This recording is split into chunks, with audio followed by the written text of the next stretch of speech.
expected to get a 74, that's the actual number, to pass a test. But the Asian students are expected, and that's the actual number, expected to get a 90 to be deemed as having passed the test. And he's a teacher over at the Asian neighborhood.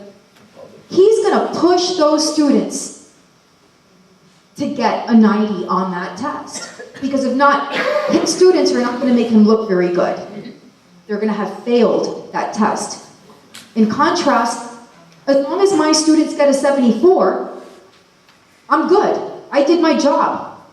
Who hurts, who suffers as a result of these expectations? The kids, or at least the kids of which we're expecting less. And this is why it's a civil rights violation.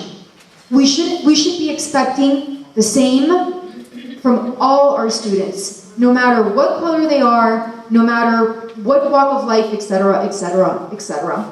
So my time is up, and I don't really have, well, I have lots to say, but for today, I think I'm done. Yes.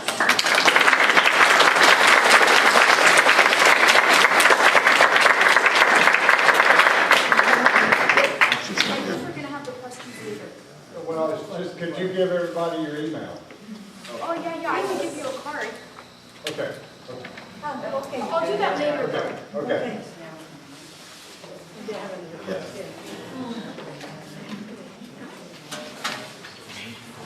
Created a web of wires over here. Thank you, Thais. Yes, quickly. Everything she said is correct. I'm a former publisher, still publishing, a former teacher. One of my students is sitting here. Anyway, I understand the whole concept of developing textbooks. They start with standards, and yes, curriculum does follow, directed by the standards and evaluation. Absolutely right. Here's the problem that starts here in Florida. Florida is a state adoption state. There are 22 states in this country that are state adoption. I've worked many of them when I was publishing. Florida, 2 years ago, I went to Tallahassee with a group of people protesting what happened at the state level regarding textbooks. You need to be aware of this. Every single state that has it involves a team of people, teachers, parents, administrators, leaders in the community to evaluate those textbooks. It's a long process. Numerous textbooks are given by the publisher to the district. We all go in and give presentations to the groups. It is a very phenomenal process.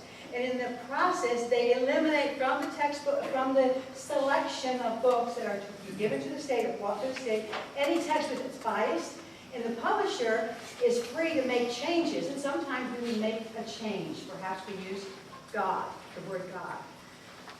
So we would make those changes. We had a phenomenal team of expert reviewers called Mel and Norma Gedler. They were phenomenal. You may have heard of them. They both have passed away since. But they were so great. They led the country in reviewing textbooks. There's no one doing that now.